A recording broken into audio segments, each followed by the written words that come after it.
வணக்கம் friends, welcome to Madras kitchen journey.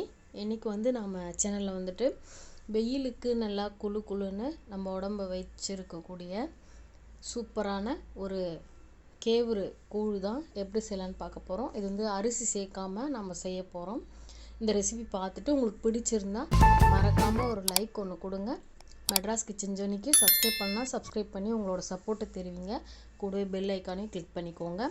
நான் வந்துட்டு கூழ் செய்கிறதுக்கு வந்துட்டு 200 கிராம் போல் கேவுரு மாவு எடுத்திருக்கேன். ராகி இல்லையா, அந்த மாவு. இப்போது அதை வந்துட்டு கொஞ்சமாக தண்ணி ஊற்றி நல்லா கையில் வந்து கலந்துக்கலாம். இதுக்கு வந்து அளவுலாம் கிடையாது தண்ணிக்கு. நல்லா வந்து நம்ம தண்ணியாக வந்து கரைச்சி வச்சுக்கணும், அவ்வளோதான். இப்போ வந்துட்டு இதை வந்துட்டு தண்ணியாக அந்த மாதிரி கரைச்சி வச்சுக்கணும். அதாவது நீங்கள் நாளைக்கு வந்து கூழ் வந்து காய்ச்ச போகிறீங்க அப்படின்னா இன்றைக்கே வந்து இதை வந்து கரைச்சி வச்சிடணும். நான் வந்து இன்றைக்கி வந்து ஈவினிங் போல் இதை வந்து கரைச்சி வைக்கிறேன். இப்போது இது வந்து மறுநாள் வந்துட்டு சாயந்தரம் எடுத்து பார்க்குறேன். ஃபஸ்ட் நாள் ஈவினிங் கரைச்சி வச்சுட்டு மறுநாள் ஈவினிங் எடுத்து தொழவிடலாம். ஒரு நாள் ஃபுல்லாக வந்துட்டு மாவு வந்து புளிக்கணும். நல்லா புளிச்சாதான் வந்துட்டு நம்மளுக்கு வந்துட்டு நல்லா வந்து வெயிலுக்கு வந்துட்டு நம்மளுக்கு குடிக்கும்போது உடம்பு வந்து குளிர்ச்சியாகி நல்லா வந்து சூப்பராக வச்சுருக்கோம், நம்ம வயிறும் சரி உடம்பையும் சரி. இந்த கூழ் தொழுவது வந்துட்டு பாரம்பரியமாக கிராமத்து சைட்லலாம் வந்துட்டு செய்யக்கூடிய ஒரு ஆத்தென்டிக் ரெசிபி. நான் வந்துட்டு அம்மாவை பார்த்து கற்றுக்கிட்டேன். அதை வந்து உங்களுக்கு ஷேர் பண்ணுறேன், நீங்களும் பார்த்து தெரிஞ்சுக்கோங்க. சப்போஸ் வந்து தெரிஞ்சவங்கன்னா ஓகே, தெரியலனா இது பார்த்து செஞ்சு ஆரம்பிங்க, ரொம்பவே நல்லது. இப்போது நான் வந்து கம்பு வந்து நாட்டு கம்பு எடுத்திருக்கேன். இங்கே கடைங்கள்லாம் வந்து மொட்டை கம்பு அப்படி சொல்லிட்டு தான் அதிகமாக கிடைக்கும். இது வந்து ரேர் தான். இது வந்து கிராமத்தில் இருந்துட்டு எனக்கு வந்து அம்மா வந்து வாங்கிட்டு வந்து கொடுத்தாங்க எங்கள் ஊர்லேருந்து. இப்போது இதை வந்து நான் கொஞ்சமாக உடச்சி வச்சுருக்கேன் கூழ் தொழுவுறதுக்காக. இது உடச்சி தான் செய்யணும், முழுசாக செய்யக்கூடாது. இப்போது இதிலேருந்து ஒரு 2 கை அளவுக்கு எடுத்துக்கலாம். எடுத்து நல்லா வாஷ் பண்ணிவிட்டு ஒரு அரை மணி நேரம் போல் ஊற வச்சுக்கலாங்க.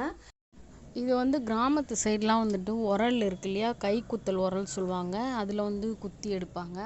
நான் வந்து மிக்சியில் போட்டு அடித்து எடுத்திருக்கேன். நம்மளுக்கு வந்து அந்த மொட்டை கம்பு இருக்குல்ல, அதை விட இதுதான் ரொம்ப வந்து நல்லது. ஆனால் வந்து இங்கே அதிகமாக அவ்வளோவா கிடைக்கிறது இல்லை, ஏதோ ஒரு இடத்துல தான் கிடைக்கிது இந்த கம்பு.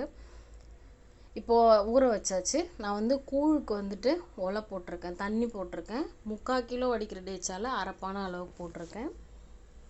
இப்போ வந்து நான் கம்பு ஊற வச்சு 1/2 அன் ஹவர் ஆகுது. இப்போ பாருங்கள், சூப்பராக நல்லா ஊறி வந்திருக்கு. இதை வந்துட்டு நாம் இந்த தண்ணி கொதித்த உடனே சேர்த்துக்க போகிறோம்.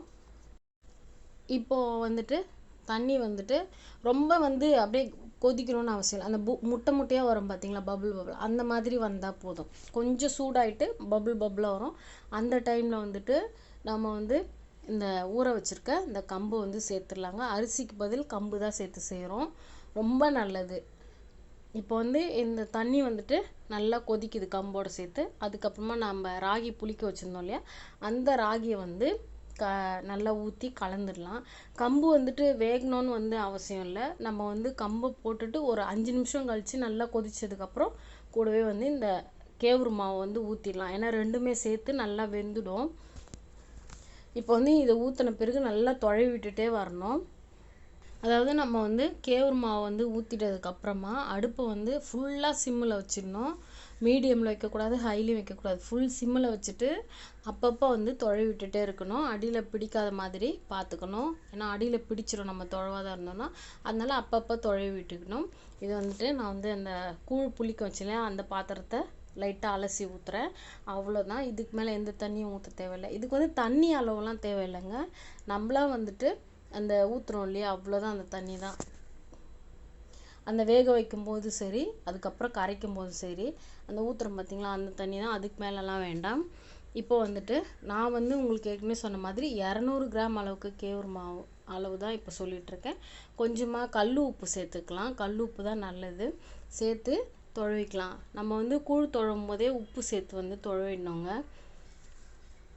அப்போ தான் கூழ் வந்துட்டு கெட்டு போகாமலும் இருக்கும், அதே மாதிரி நல்லா ருசியாகவும் இருக்கும், சீக்கிரமாக வேகும். கம்பு கேவுருலாம் நல்லா வெந்து வரும்.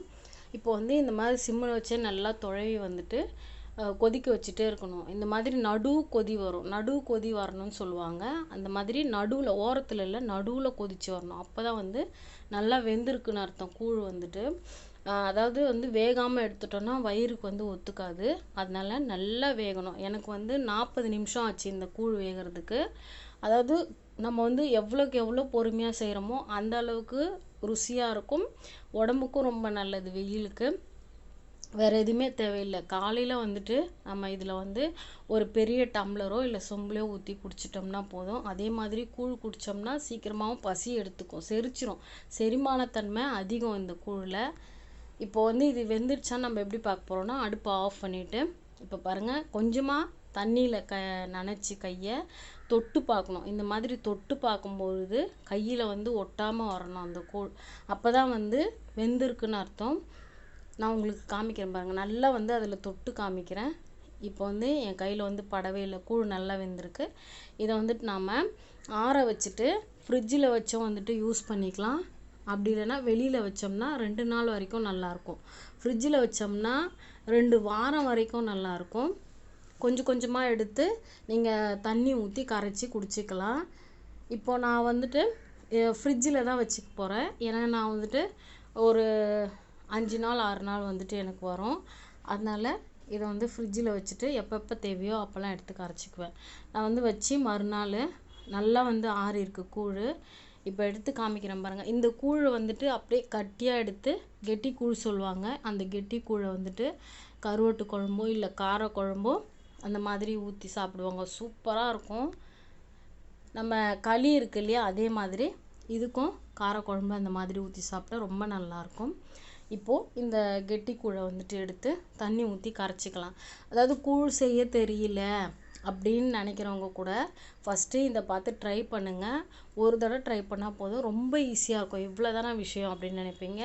ரொம்ப ரொம்ப ஈஸி கூழ் தொழுவுறது.